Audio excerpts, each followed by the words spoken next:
warahmatullahi wabarakatuh. Waalaikumsalam warahmatullahi wabarakatuh. Bismillahirrahmanirrahim. Alhamdulillah, alhamdulilladzi ahsana kulla syai'. Khalaqa wa bada'a wal insana min summa ja'alahu min salalatin min ma'in mahin. Asyhadu an la ilaha illallah wahdahu la syarika lah wa asyhadu anna sayyidana wa nabiyyana Muhammadan abduhu wa rasuluh.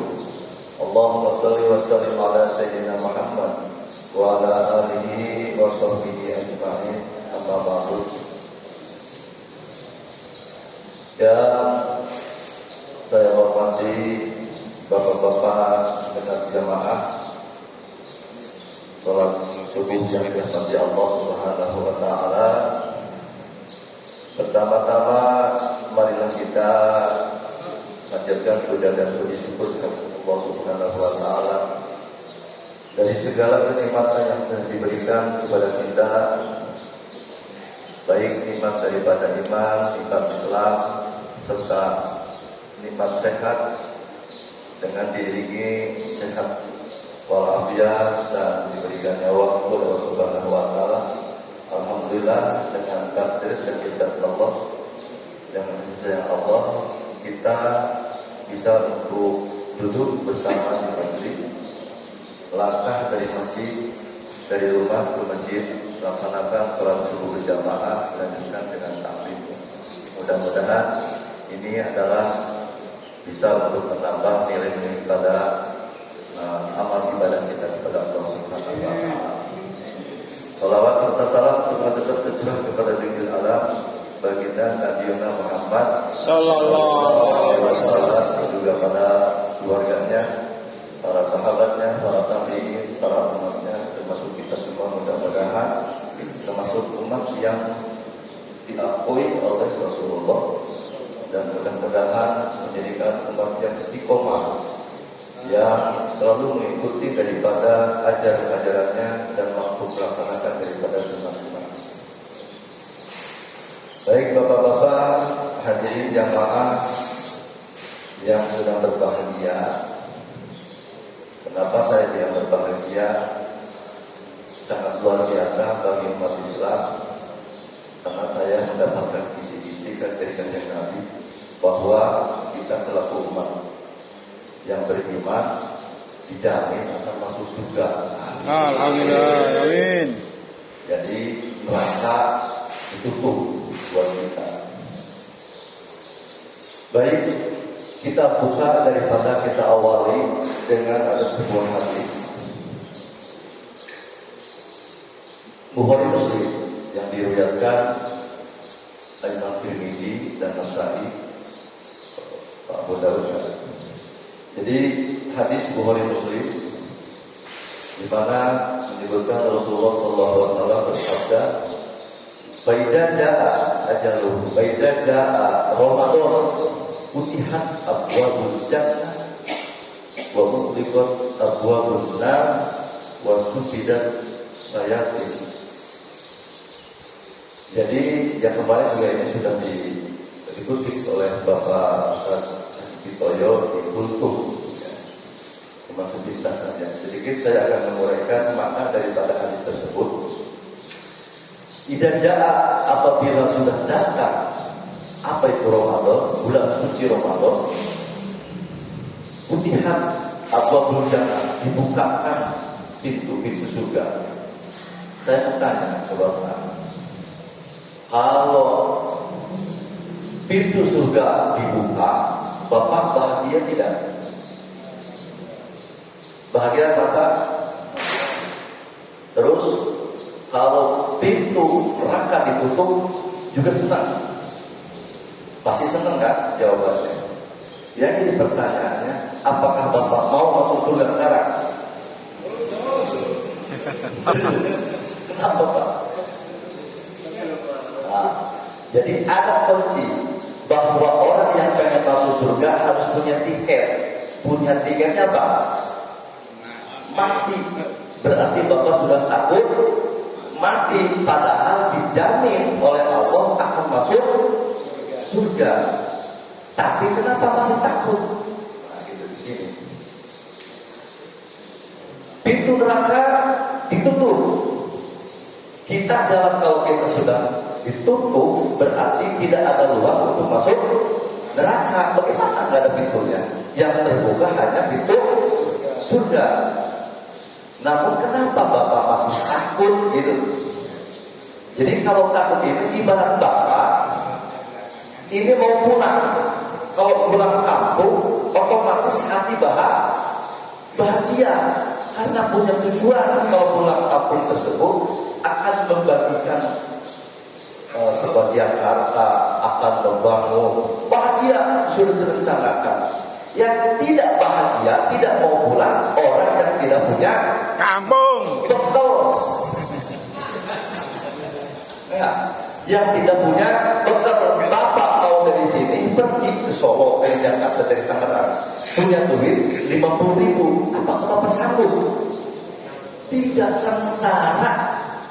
Nah kalau Bapak di sini hanya meleha-leha, santai-santai, dipanggil oleh Allah. Kalau panggil ke Allah itu kan senang, bahagia. Bahkan orang yang sudah menemui Allah, orang yang mampu melihat Allah, menemui Allah, berarti jaminannya surga karena Allah itu maha suci. Sedangkan surga tempatnya orang yang suci. Di sini adalah sebuah pertanyaan. Jadi tanya kepada diri kita. Maka yang diulas dari kemarin, saya waktu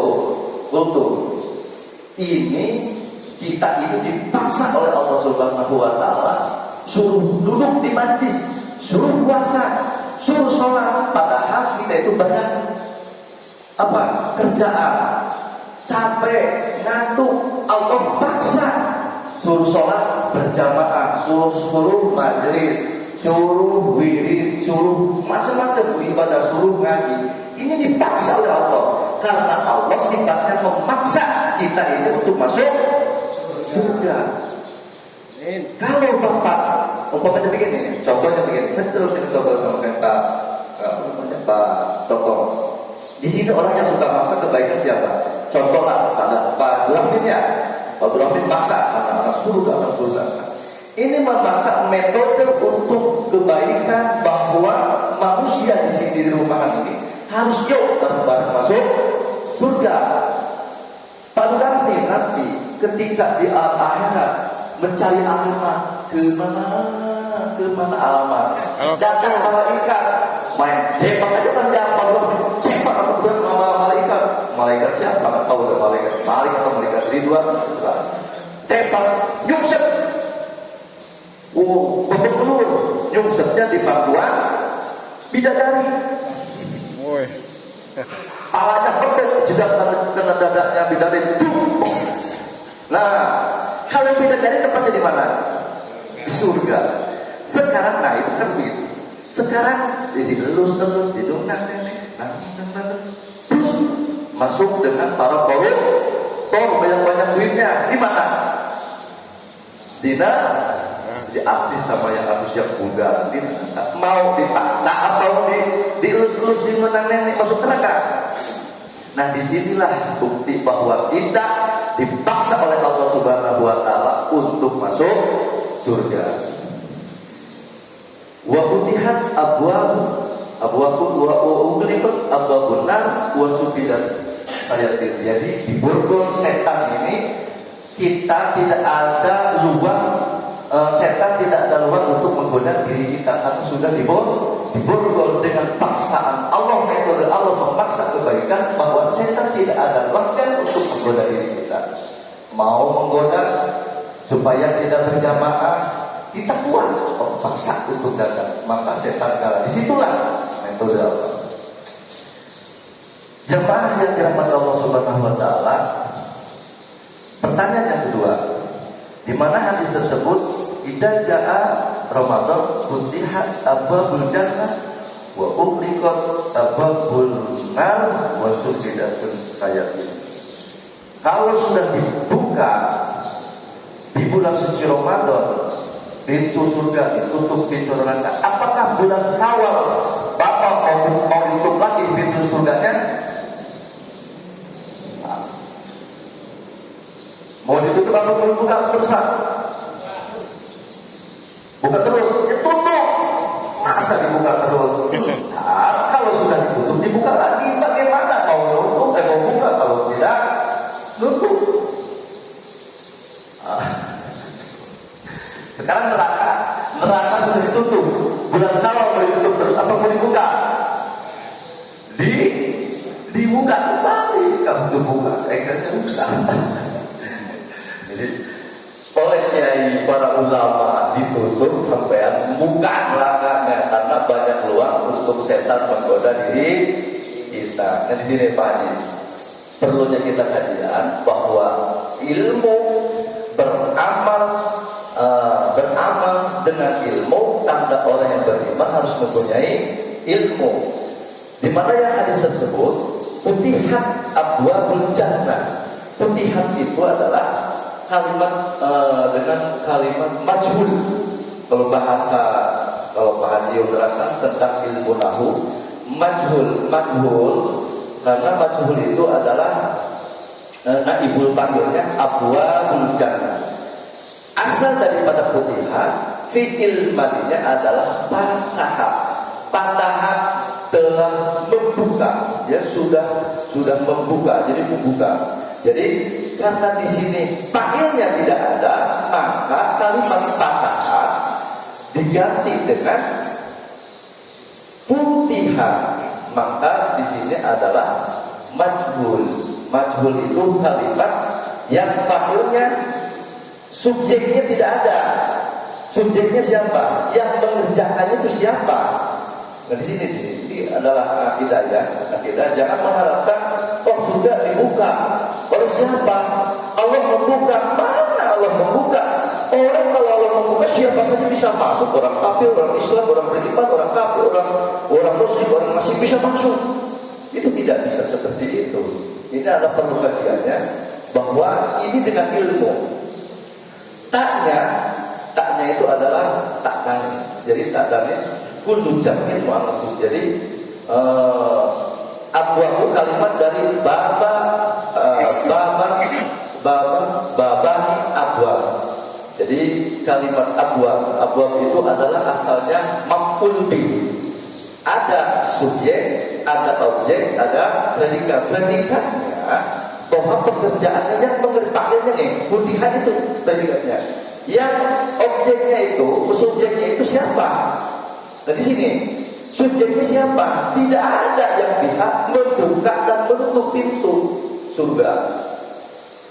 Yang membuka itu adalah yang bisa ketua DKM, bisa Prabowo, ya kan pemimpin, bisa bapak-bapak, bisa saya sendiri, bisa siapa saja bisa membuka pintu surga. Nah, gitu. Karena apa? Kalau kata kalimat, maka putihan dirubah saja patahah. Kenapa dirubah? Itu maksud. Kalau dalam bahasa ilmu bahasa Arab itu, bahasa Nahu itu, kenapa dirubah? Karena akan merubah makna. Setiap kalimat atau harokat berubah, maka otomatis makna pun juga bisa berubah. Ketika dalam bahasa ilmu Nahu kayak macam ada kalimat yang bisa memberikan harokat itu nasor, terus jen, terus doma, itu ada. Kayak macam harokat huruf yang bisa mengkasrohkan dari ujung kalimat, seperti harfu jar. Harfu jar itu huruf yang mengkasrohkan, menjerkan, kan itu kasroh. Contohnya seperti bi ahsani takwil, asalnya hasanun. Karena di sini ahsanun kebaikan. Ketika dimasukkan dengan fi, maka otomatis ahsanunnya menjadikan ni. Fi ahsani, tidak boleh fi ahsanu. Ya. Terus ada kalimat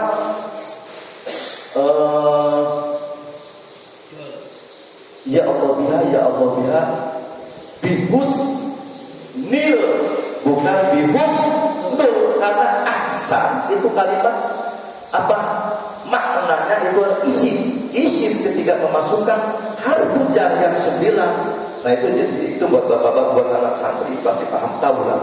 Kalau bapak yang baru sedikit aja. Ketika kalimat yang 9 kita baca, kalau di Google ada ba, fi, la, ya, terus ada tuh la, tuh ada juga, itu sama. Man ala, fi, ba, kap itu sama, kap ya. Kal paji bukan kal paju. Kal bakori bukan kal bakoru. Kal bakori sudah al bakoru. Sapi disebutkan kalimat ka di situ, maka berubah, bukan bakoru lagi, kan bakori. Jadi ujungnya asro. Kayak husnu bi husni. Nah, seperti itu. Nah, lanjutkan. Bapak-bapak yang dirahmati Allah Subhanahu wa taala, tadi yang futihat abwabul jannah wa ughliqat abwabun nar. Jadi ditutupnya pintu neraka itu kita sendiri. Sekarang kenapa harus dibuka? Dibuka lagi ketika bulan Syawal. Jangankan bulan Syawal, sekarang pun juga kita sudah mulai menutup. Pertama, kita bukakan karena bahagia. Man shoma Ramadan imanan wa ihtisaban ghufira ma taqaddama min dzambi, dosa akan dihapus. Tapi sebelum habis bulan Ramadan sudah terbuka, kita sudah mulai. Karena di situ kalimat wasubida bisayatin, diborgolnya setan itu bukan Allah yang memborgol diri kita. Kita mampu memborgol setan. Dari sini godaan setan, karena setan ini sifatnya apa? Dendam kepada manusia, gara-gara Allah suruh sujud kepada setan dan iblis, kepada malaikat dan iblis, itu suruh sujud kepada Nabi Adam. Ketika malaikat sujud, iblis tidak mau karena ada rasa kesombongannya. Tadinya sudah enak di surga, maka dengan adanya kesombongan tersebut tidak mau, tidak patuh taat pada Allah, suruh sujud kepada Nabi Adam, ujian tersebut, maka setan dikategorikan orang yang durhaka, orang yang dilaknat oleh Allah, sehingga dari surga diusir ke ahli neraka. Di situ dengan dendamnya, maka di situ ada mengucapkan setan itu akan dendam. Maka setan bertanya, ya Allah, tunggu kami.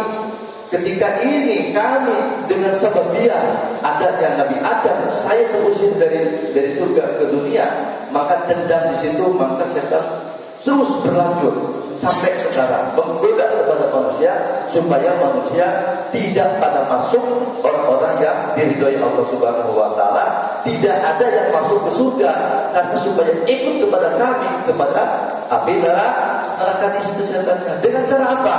Dengan cara setan menggoda berbagai sudut, ya. Jadi summa la'atiyannahum min baina aydihim wa min khalfihim wa an yaminihim wa an samailihim. Jadi setan itu menggoda itu dari depan, dari belakang, dari kanan, dari kiri, terus menggempur. Kita banyak godaan setan. Kita dalam kehidupan ini, dari ngaji aja coba, walaupun dengan banyak penting ilmu, tapi kadang-kadang tertutup pintu masuk itu susah karena tutup oleh setan. supaya tidak paham manusia itu. Terus godaan dari kehidupan, kita banyak godaannya. Kalau kita mampu dalam mengendalikan rumah tangga, istri mampu dikendalikan oleh kita, tapi godaannya ada dari anak. Muncul anak mampu kita kendalikan, muncul dari siapa? Dari tetangga. Tetangga mampu kita bagus, ada keluarga kita yang lain. Terus dirokok, ekonomi bagus, keluarga tidak bagus.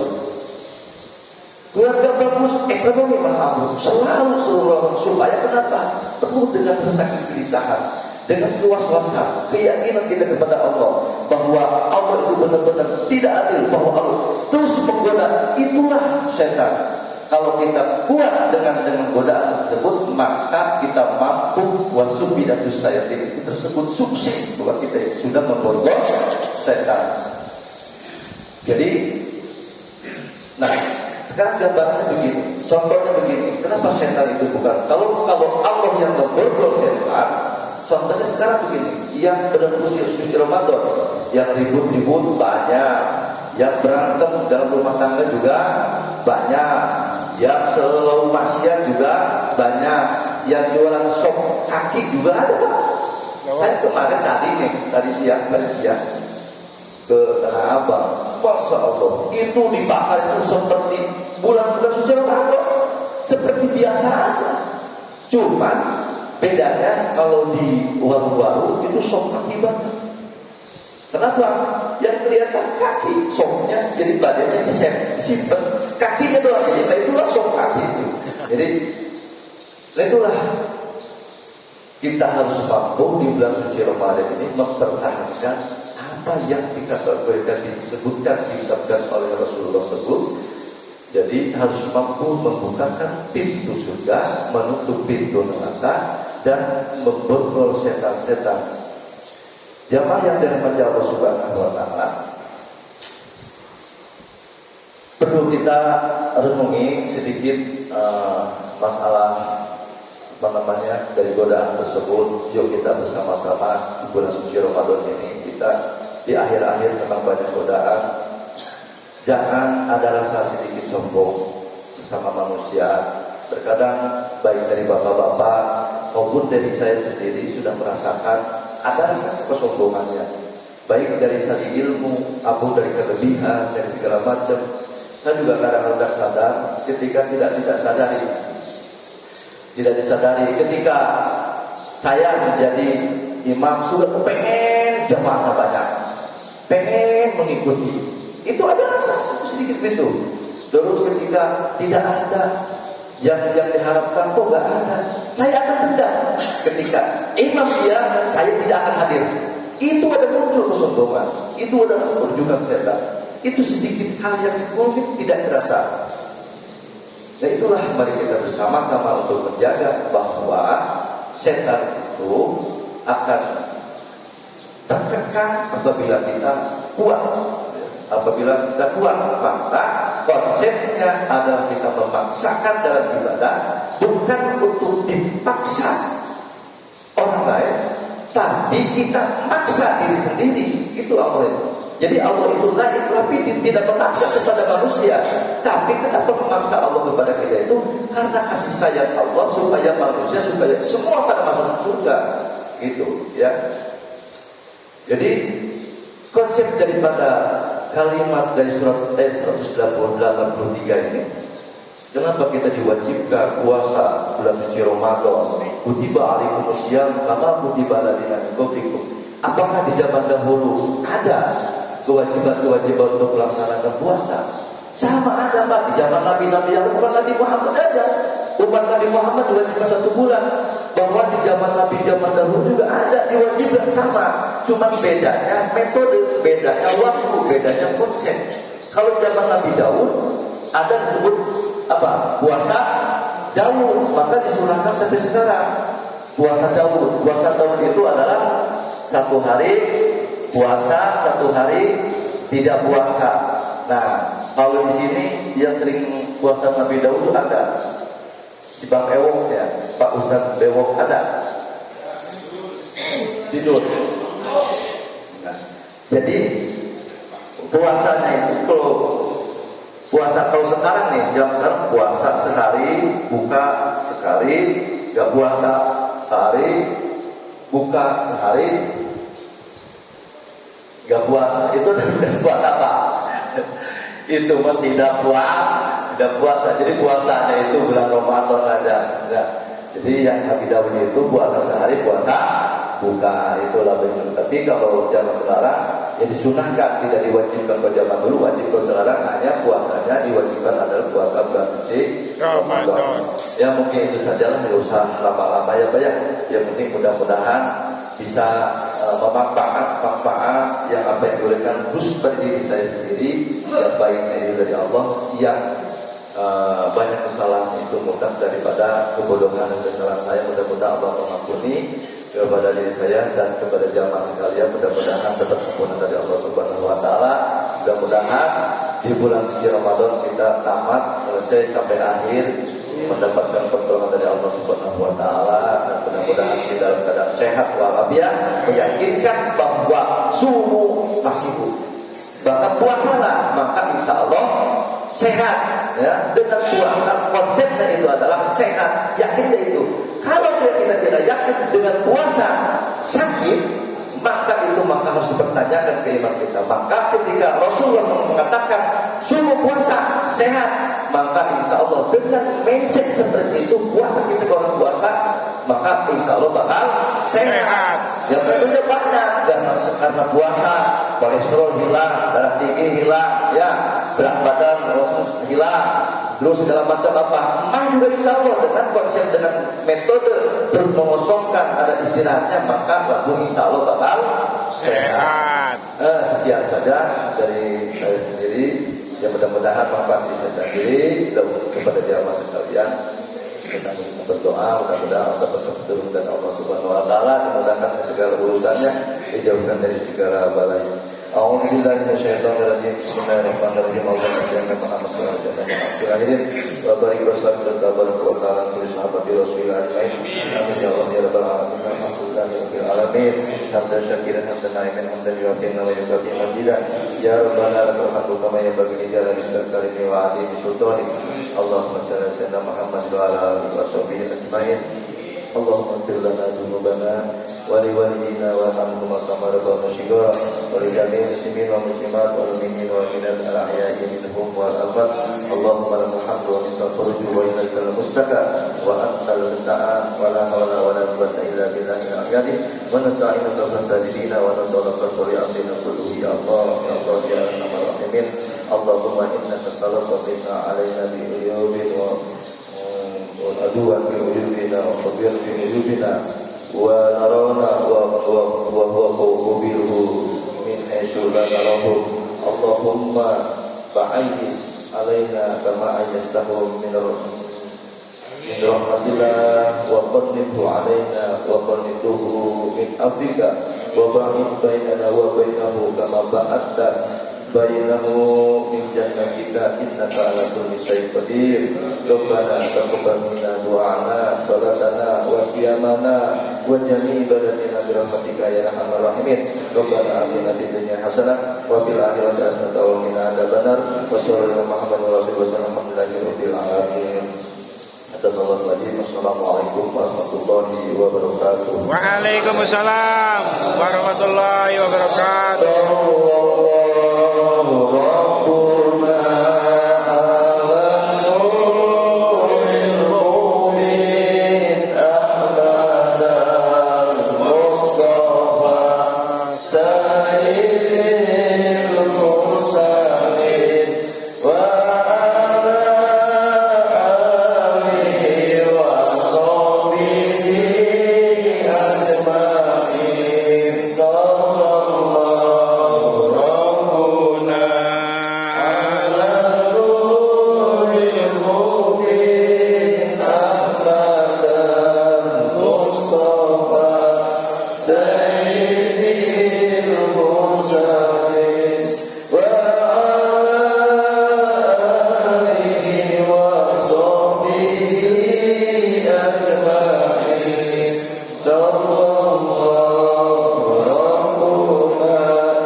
Allahumma shalli wa sallim wa barik alaihi.